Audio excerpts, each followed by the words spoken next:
Trent Cotney and John Kenney are dedicated to helping the construction industry with legal business and safety challenges. Welcome to this week's episode of Law and Mortar. Hello, I'd like to welcome everybody to another episode of Law and Mortar. I'm Trent Cotney with Adams and Reese. As always, I've got John Kenney, CEO of Cotney Consulting. John, how you doing? Doing great. It's been kind of a warm week all over the country. So when I say it's been hot, I think 95% of the country can agree on that one this week. Yeah, absolutely. It is crazy how hot and warm it is, not just here, in Florida, but all over the U.S. Obviously, I've been seeing a lot of these associations putting out information on OSHA heat and, safety, all that kind of stuff. So, make sure you stay hydrated. John, the one thing that I think is on the top of every contractor's mind right now, it's definitely on the top of my mind, is the economy, inflation, where we're going. Definitely of concern. I mean, we've always, prided ourselves on being able to adapt and overcome, but, what are you hearing out there, and what should contractors be concerned about? Well, I think contractors have come to the conclusion this is going to be a long ride, which it is. Every data point that's being released, you can actually figure that being behind by at least 60 days from where we truly are heading. It just takes time for them to catch up. I think, I've heard some people say, well, we get the elections done in, mid-year. It's not going to change it. There's really not a magic bullet. We've been in this situation before. We had a very severe recession caused by different reasons in '08, and that lasted a long time. But the one that they're partnering this to back in the '80s, I absolutely remember that one. And I remember my house mortgage being at 14%. And I also remember it took almost 24 months for construction to recoup after that one finally got feet under it. Now, I'm not saying that we could be out of this in 6 months, but I'm seeing a lot of worry, which rightfully so. You got to know where your overhead's at. Now's the time. You cannot have any expenses you cannot afford to carry if something really drastically tightens up, and money is starting to tighten up. The interest rates going up where they're at now is going to starting to slow the pipeline down the next, probably 60 to 90 days. Yeah, I don't think one of the things that contractors really need to do is focus on that AR. If you don't have a tight leash on your AR, now is the time to really look at it, make sure that you've got the internal procedures to do it, or outsource it and get some third-party management. But that's going to be the difference in contractors that are able to maintain good cash flow and those that aren't. Obviously, along those lines, we're seeing a big uptick in lien claims and bond claims, which is always a sign of what's to come. So the nature of the calls have changed, and I think there's going to be less and less deal making and more litigation, unfortunately. But it's a sign of the time. So protect your assets and watch your AR. That's definitely one of the most important things. John, there's another topic that I think is probably worth mentioning, and that is when, being a business owner, you climb that mountain, and the goal is to get to the precipice. Sometimes you look over, and sometimes you fall off. And some contractors out there may be facing some very difficult times where they don't have the financial capability to kind of move forward. One of the biggest issues that we've seen lately is the material increase, price increases. And if you're doing new construction, or if you're doing other projects where you're locked in and you decide to back out of some of that stuff, I've seen some real problems that contractors have had. We've had some contractors here recently that have faced all kinds of issues, everything from attorney general complaints to involuntary petitions in Chapter 7 bankruptcy, where you're kind of forced to go to bankruptcy and the trustee looks at all your books. A lot of things that you need to watch out for there. Are you hearing anything along those lines with the customers you talk to? Yeah, it's interesting about forcing someone into bankruptcy. I don't believe a lot of people out there even realize that's possible. That was a great one to bring up. But yeah, I mean, I think people lose sight on the fact, this goes back to what we've had many conversations on this, and even on this program. you're signing these contracts, you're contractually bound. So even though it's not fair, if you've signed terms that are not, of a benefit to you, you're going to eat them at this point. And unfortunately, we're at that point now. Everyone is going to start clawing hard for everything they can get to protect themselves. I think it's going to be a tough ride. It's going to be even worse, as you were saying, with being forced into different things. You really got to take a step in the mirror and really be honest where you're at financially.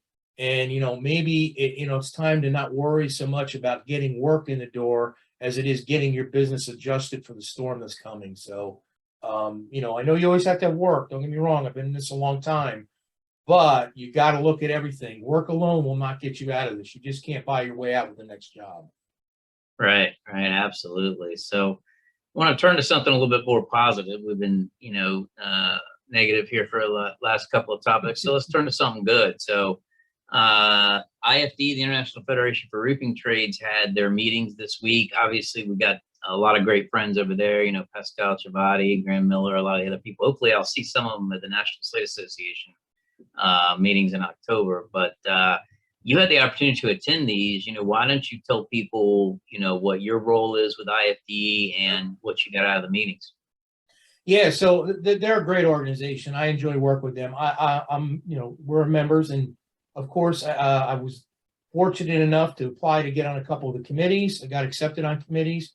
So my role is I'm working on the technical side on waterproofing was what we covered this time, and I'm also on low slope, which will be coming out probably in the fall. So we're actually grouped. There's like 11 countries represented, putting best practices together for Europe. And the interesting thing, if you're listening, you're saying, okay, so United States, why are you working in Europe? They're probably not listening. No, they're actually taking our best practices. We do certain things here that are not being done there. And I'm also learning things over there that are extremely great best practices to get out to contractors here in the U.S. So that was part of the steering committee. We took our paper and was presented among all the members, very well received. So that'll be coming out for publication.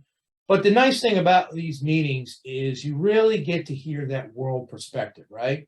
So we're over here and we know there's a war going on, and we hear it on the news and we're helping them out. But when you start to listen to a manufacturer stand up and they're not complaining because of the supply chain issue, they're complaining because their factories are closed in Ukraine and they can't even produce material. It puts a different spin on it. So it really gives you that worldview of what's going on. And I love their attitudes. They got great attitudes moving forward and really promoting the best of the roofing industry out there. Yeah, absolutely. It's a fantastic organization, very welcoming, and it's insightful to see how Europe and other countries approach some of the same issues that we face, here in the States with roofing. So, John, I want to turn to what is your favorite time in lawn and mortar. Yep. The question, let me make sure I got it here. So this question is from Jeremy. Okay, Jeremy's question is, and I think we could both answer this. If I'm summarizing it, the question is, what do you miss that used to exist in the roofing industry that no longer exists? So I'll let you answer that one, John. You've been 45 years. You've done everything from top of the roof to the boardroom. You've seen it all. So what is it that you miss that no longer exists in roofing? Wow, that's actually a really tough question when you think about it. I don't know. I think a lot of ways, I think our industry is doing things differently today that are really good. But I'd say what I probably missed the most, and there's some of it out there, but not quite what it was. I think you found a lot more partnerships and friendships in the industry. There still are, so I don't want anybody taking the wrong way. But what I mean is, going back 30, 40 years ago, if I needed to borrow a kettle, I could call anyone in the United States that I knew that I met, and they would lend it to me. Now, that may not be quite as much today, but the point is, I think with electronics, we know each other a lot better on social media than we do physically in person. And that's why I like going to the events, to getting out there. So I think and I know this is going to sound odd because people know me, know I'm a big pusher of technology, but I think what I miss is I think our industry's gotten too fast in some ways. So I miss the slowness of the industry where you had a little bit more time to take part of your day and maybe pick up the phone or drive down the road at a smaller event going on and spend some time with your fellow industry personnel. I don't think there's quite as much of that today. So I'd say in a nutshell, that's what I miss the most. Yeah, it's interesting. Obviously, we both, enjoy and post and do all that stuff as it relates to roofing history, and we, got a variety of signs and other stuff, letters, all kinds of old artifacts from the industry. To me, and I haven't been in it as long as you have, but the one thing that I would say is I think is similar to what you would say. I'm concerned, even though I've seen a lot of great things happen in the industry, I'm concerned we're going to lose that family type environment. There's that shared experience that you get in roofing, and I that's one of the reasons why participation in associations I think is important. But I don't want to get so automated and technology driven that we lose sight of the craft. And I think that's something that, if I'm thinking about it, that would be the one thing looking back, even to my short amount of time that I've been in the industry, it's when I look back, I've seen that change already, and for better or worse, I think we're continued there, but I just hope and pray we keep that craft element because it's something that I think is very important. So. Yeah, well said. Like I said, that was a tough question to get hit on the line like that. That was a good one by Jeremy. Yeah, it's you can always expect good ones from him. So, we're at the end of our time now, John, and I want to thank everybody for listening to this episode of Law and Mortar. As always, you got any questions for me, please feel free to hit me up. I'm Trent Cotney. You can reach me at trent.cotney@arlaw.com. John, how can they reach you? Real easy, jkenny@cotneyconsulting.com. Always available, always happy to talk to someone. Great. Thank you, guys, and we'll see you next week. Take care.